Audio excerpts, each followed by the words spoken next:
Let me put it this way, that I guess the God that we serve is beyond our anthropomorphic framing of God. As a matter of fact, I would even make the controversial statement that God has a trans nature.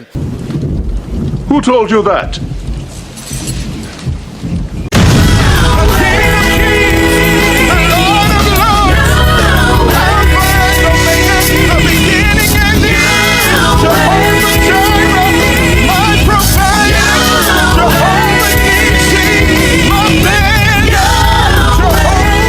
There is a rapid movement of people trying to feminize God. Do y'all remember about 4-5 days ago? I did a video on this pastor in his church doing the whole Black History Month thing and the whole Lamar Jackson and all them different people, right? Ladies and gentlemen, Kendrick Lamar, backed up by the Lamar choreographed team.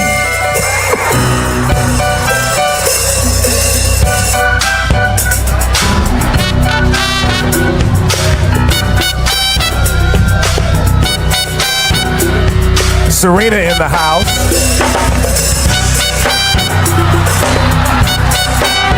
Come on now, dog. So somebody emailed me this clip of this pastor. Check this out. But in order to reach God, to be in the presence of God, to bring people in close proximity to the Spirit of God, we must be willing to connect with the Spirit by any means God deems necessary.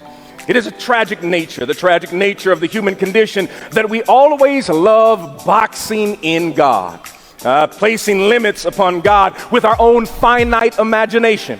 According to people who live in limitation, they are comfortable with God being framed in ways that keeps God in the finite hands of those who have limited imagination.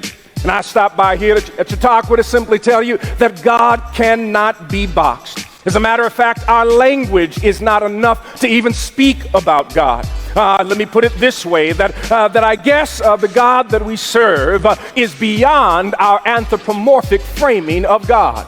If all you can do is frame God by a male or male using male pronouns, then you have broken down God to only give God 50% capacity. And that is why it must be understood that our language cannot speak to the totality of who God is. As a matter of fact, I would even make the controversial statement that God has a trans nature. Why would I say that God has a trans nature? Because when you look at the word Elohim, which is plural for the term God, that comes out of the Hebraic term that is a feminine pronoun, it means when you translate it into English, we always use male, but depending upon the situation, sometimes God has a feminine principle and sometimes God has a male principle, but we are always framing God one way, limiting who God can be. So I guess God has a trans nature, because God, in the words of our ancestors, is a mother to the motherless and a father to the fatherless, a God who can transport, translate, transition, and transform. I guess God has some trans particular proclivities.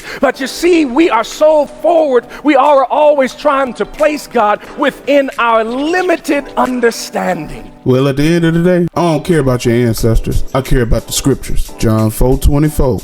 God is a spirit, and they that worship him must worship him in spirit and in truth. John 10:30.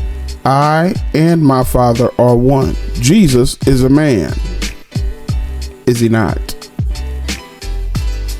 All right then. Psalm 68:5. A father of the fatherless.